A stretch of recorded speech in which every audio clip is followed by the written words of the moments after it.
Assalamualaikum warahmatullahi ta'ala wabarakatuh, and hi everyone, we meet again. In this video we're going to talk about the base motion, or sometimes we can call it as base excitation.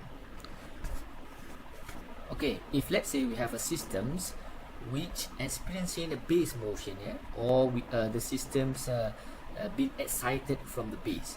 So in this case we have the excitation in form of harmonic excitation from the base to the machines.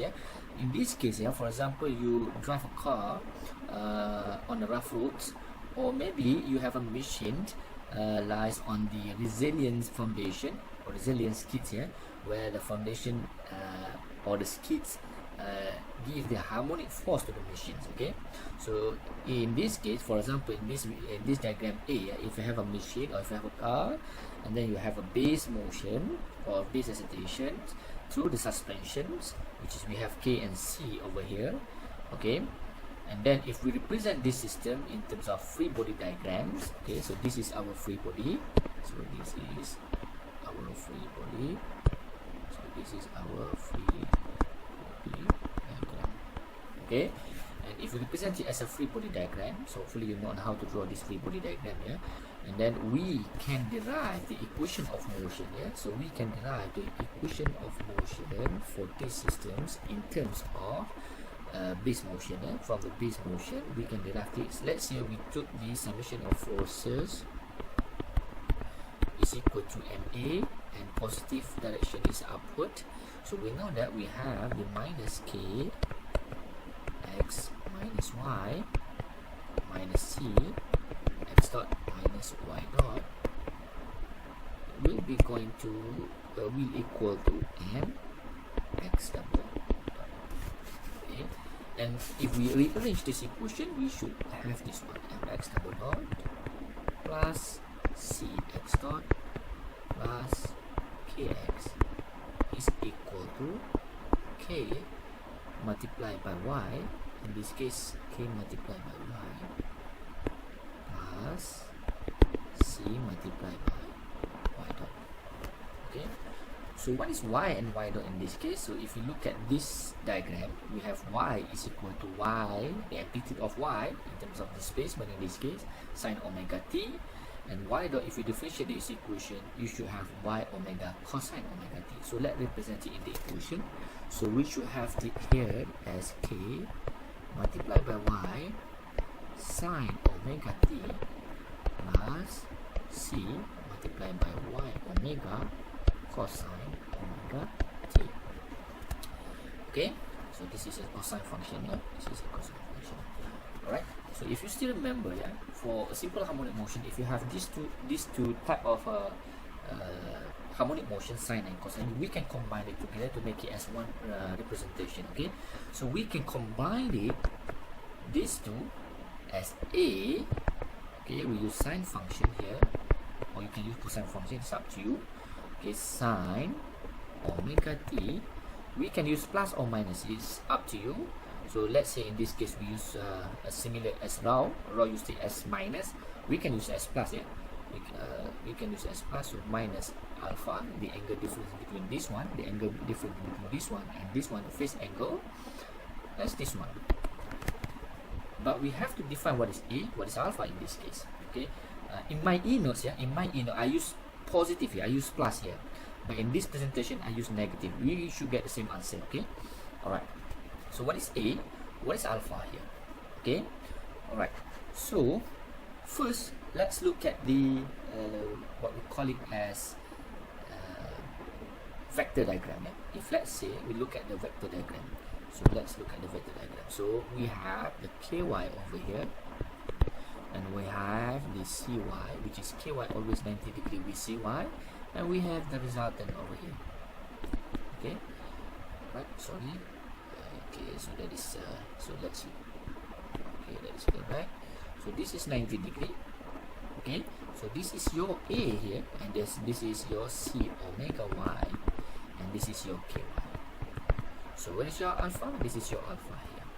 So looking at this triangle, which is we can use theorem Pythagoras in order for us to solve A. We know that using theorem Pythagoras, A is basically is equal to A square is basically is equal to K multiplied multiply by y square multiply plus y square. Okay, and by solving this further, you know that a is equal to y, and then the whole thing square root, and then we have k square plus c omega square. That is your a using the vector presentation. And what is alpha in this case? What is alpha? So we know that alpha is equal to inverse tangent. Okay, alpha is equal to inverse tangent of c omega y divided by ky. Okay, and we know that y is similar, so we can cancel this one. So we will left with inverse tangent c omega divided by k. That is your answer for alpha. So remember, this alpha is basically the phase in between, or the phase angle in between sine function here with the cosine function there. Okay, alright. Or you can use trigonometry to solve this one, to get a and alpha. How to get the trigonometry? So it's basically from a sine omega t, we know that if we use a sine omega t minus alpha, it is like a sine a minus b, if you still remember from the trigonometry identity. So we can represent this one as a, so we bracket that sine a minus b, so you should get sine omega t cos alpha minus sine alpha cos omega t. Okay, if you look at here, so we know that if we compare these two,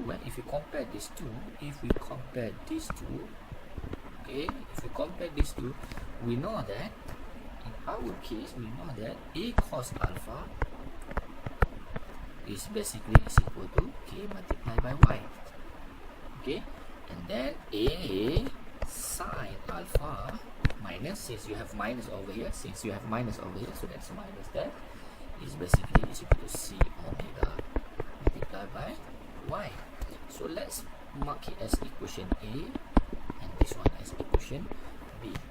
If we solve equation A and equation B simultaneously, let's say we divide B divided by A, so we get that tangent alpha is basically equal to minus c omega divided by k. Why minus here? Because we bring this minus to the other side and you get minus there. Okay, so you have minus here since we use minus over here. Okay, you have minus there, but if you use plus, you get plus over here. Okay, it's the same thing here. Alright, and then so this one sorry, I forgot this one, so this one should be minus. This one should be minus. Okay, why minus here? We use vector representation, but we know that if you use minus here, you should get minus over here because it's on the right quadrant. If you use plus here, you should get plus over here. It's similar. If you use plus here, you have plus here, and then you get plus over here. And then if we solve further, okay, if let's say we square this term, and we square this term, you plus a and b, meaning that you square equation A, you square equation B, cosine square alpha plus sine square alpha, you get 1. So we can get that a square, sorry, I use the green color, so we can get that a square, because cos square alpha plus sine square alpha is equal to 1 is equal to k y square plus c omega y square, and we left with the same answer here, this one and this one. So if you arrange further, you should get the same answer as a is equal to y, and then we have the whole term as k square plus c omega square. Alright, now we know a and alpha from the previous equation. And if you look at this equation, so let's write back all this equation. So we have our equation now as, so let's use the blue color here. So we know that our new equation mx double dot, should write it properly. Okay, so mx double dot plus cx dot plus to, now we represent ky and c omega y in the form of a and alpha. Yeah? So we know that we have a sine omega t minus alpha, which is in this case is equal to y third k square plus c omega square sine omega t minus alpha. So in this case, your alpha is inverse tangent c omega divided by k as a negative, because we use negative here, you get negative. Alright, if you look at this equation, if you still remember the previous equation, the previous one we derived for steady state response, we get the equation f as mx double dot plus cx dot plus kx is equal to f sine omega t. If you still remember, f sine omega t. So in this case, we know that our f here, okay, let me use different color, our f here and our terms here, which is a, is similar because we use the same sine omega t. We can put plus alpha over here, doesn't matter, okay, because we use alpha, that's just a phase angle, but we know that the amplitude of the force is basically similar, okay. And if you write the equation of the steady state amplitude for this case, we can write it because from here we know that the steady state amplitude as x is equal to f divided by the whole thing square root. You have before this, yeah, k is minus m omega square, sorry, k minus m omega square plus c omega square to the power of 1 over 2. Okay, and we can change this one, so we can change this one as x is equal to y third, because we substitute f with the a, okay, so we substitute f with a here, okay, so y third of k square plus c omega square divided by the whole terms here as k minus m omega square plus c omega square to the power of 1 over 2. So basically the denominator to the power of 1 over 2 and the numerator is to the power of 1 over 2. And if we bring this amplitude to the other side, we get the ratio in between amplitude of the response with the amplitude of the input excitation, okay, with the base motion, base excitation, you get the response in terms of, let's write it as a big matrix over here. So you have k square plus c omega square divided by k minus m omega square plus c omega square to the power of 1 over 2. Okay, so let's put the to the power of 1 over 2 to the outside, so we get that one. Alright, so this is the representation of the ratio between the steady state response amplitude with the base excitation amplitude, okay, or normally we call this one as TD. What is TD? TD is the displacement transmissibility. So we can rewrite our displacement transmissibility,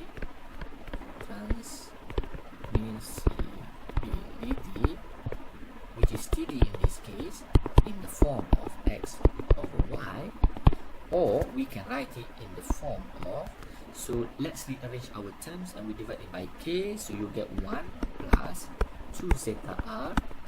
So we divide term by terms and not mathematically the whole term, but term by k square, so you get this one and you get this one as 1 minus r square plus 2 zeta r, okay, by k, you divide it by k, okay. So if you divide k by k square, 1 to the power of 2, you get 1, k divided by k, you get 1, m divided by k, you get omega n, so omega bagi omega divide by omega n, you get r, so you get r square. So that is how we rearranged it, so you get 1 over 2. Okay, so now we can represent our displacement transmissibility in the form of zeta and r, or we can represent it in the form of stiffness k, damping coefficient c, and the frequency from the base omega. Okay, so we have these two equations. Alright, so now if you still remember that, so we have our steady state response, if you still remember that, in the form of x sine omega t, okay, minus phi. Okay, normally we write it in this form, yeah. So we know that our x here, we know that this x is basically coming from this equation. Okay, that's x is coming from this equation, but we don't know what is phi here. Okay, but we don't know what is phi. This phi, we can represent it as in the equation, okay, as inverse tangent. It is a combination of the previous phi, which is we derived it before, 2 zeta r divided by 1 minus r square, or we can use c omega divided by k minus m omega square with the new alpha that we derived it before here. Okay, that we derived it before here, which is c omega divided by y. So it is the combination of that one. So we get the final phi as m c omega to the power of 3 divided by k multiplied by k minus m omega to the power of 2 plus c omega square. That is your phi. Or we can represent this in the form of zeta and r. So, which is in this case is equal to 2 zeta r to the power of 3 divided by 1 plus, so multiplied by 4 zeta square minus 1 r to the power of 2. Okay, 4 zeta square minus 1 to the power of r over 2. So we can represent it as zeta and r. Okay, and if you notice that our TD, so let me use the different color. So if you notice that our TD is equal to x over y, which is the amplitude ratio between the response of the systems due to the base amplitude, or this is the displacement ratio, or we can write it as velocity ratio of x with velocity ratio of y, or we can write it as acceleration ratio of x with acceleration of y. Why it is similar? If you still remember, yeah, from the dynamic topics, yeah, so we know that displacement x and y, if we represent it as omega multiplied by x, and then you have omega multiplied by y, and we can represent this one as omega squared multiplied by x divided by omega squared multiplied by y. Basically, omega and omega, you have the same terms. You have the same omega here, you have the same omega here, you have the same omega here. If you cancel this one, you get the same answer. But in this case, sometimes the question will ask you with the acceleration ratio, or the question will ask you by given the velocity ratio. So you know that how to use this equation. Okay, right. So how we got this one is basically, if you still remember, we have x is equal to x sine omega t, then you get x dot is equal to, okay, x omega cosine omega t, and then x double dot is equal to minus x omega square sine omega t. So we know that the amplitude of displacement is equal to x, and the amplitude of velocity is equal to x omega, and the amplitude of acceleration, it is basically is equal to x omega square. Forget about negative, because negative is just to show the direction, but we just use the amplitude. Okay, so I think that's all for the base motion. That's all for the displacement transmissibility. And after this, we will look at, due to the base motion, what is the force transmitted. So normally force transmissibility from the machine to the base. Okay, from the any machine to the skid. Okay.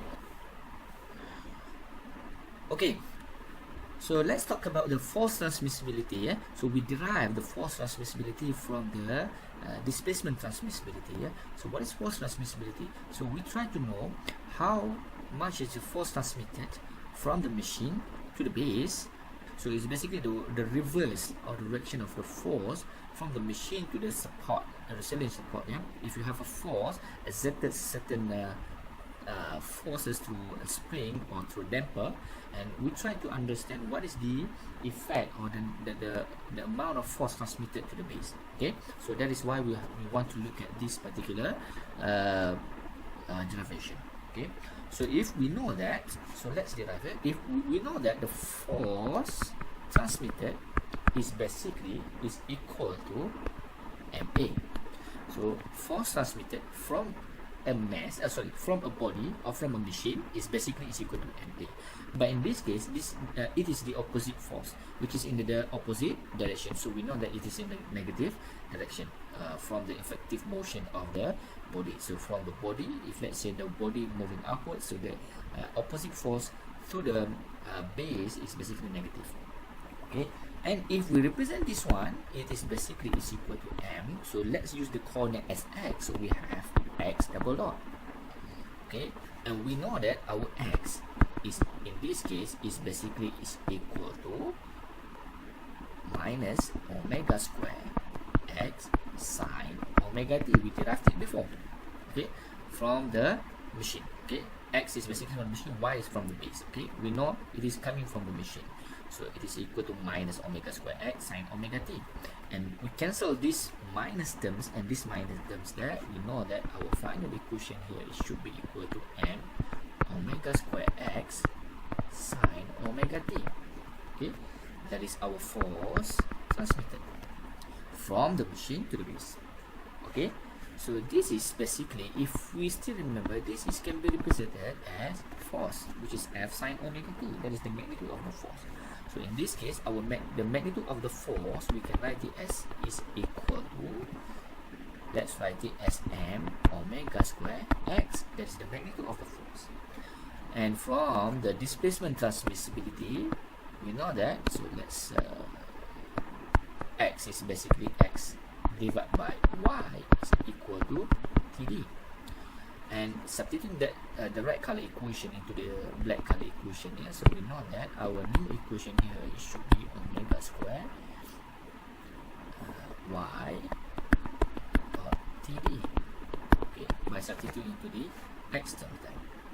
Okay, so let's rearrange this one further. We know that our TD in this case is equal to FT divided by M omega square Y. Okay, and since we have M in this case, and we know that our M here, M is equal to K divided by omega N square. Alright, then we substitute the green color into the black color, then we have our new TD there is basically is equal to force transmitted divided by K Y omega square divided by omega N square. And what is omega square divided by omega N square? That is, this is our R square. Alright, so let's rearrange this further. So we have that TD is equal to force transmitted divided by K Y R square. Okay, and if we rearrange this in non-dimensional form, okay, we rearrange this one as in the non-dimensional form, so that we know that Ft divided by K multiplied by Y. So Ft here is the force magnitude in Newton, and Ky is the force magnitude as well. So Newton divided by Newton, so it is in the non-dimensional form.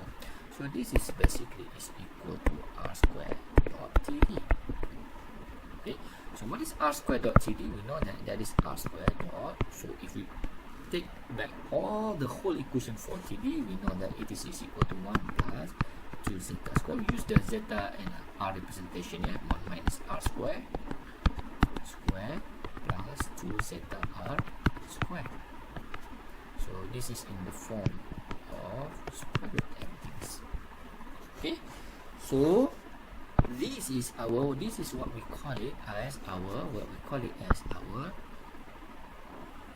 force transmissibility. Means that the ratio of force transmitted from the machine to the foundation with the force from the machine and from the support, from the base. Okay, so force from the base, so the ratio, so how much is the force transmitted from the machine to the support, from the machine to the support. So this is a non-dimensional form because it is the ratio, so that is a non-dimensional form. So this is the equation for force transmitted. So if one, let's say we want to calculate the force transmitted from the machine to the base, we can multiply R square TD with the K multiplied by Y. So you get the force transmitted. That is how you use this equation. Okay. Alright then, so that is the base motion application or base excitation application. So we have two new information here, which is the displacement transmissibility and the force transmissibility. So we will use these two equations in order for us to calculate the force transmitted, to calculate the amplitude ratio X or Y, or we can use the equation in many different forms. Okay. So I think that's all for in this video, and later on we will be talking about the rotating unbalance. So see you again. Bye bye now.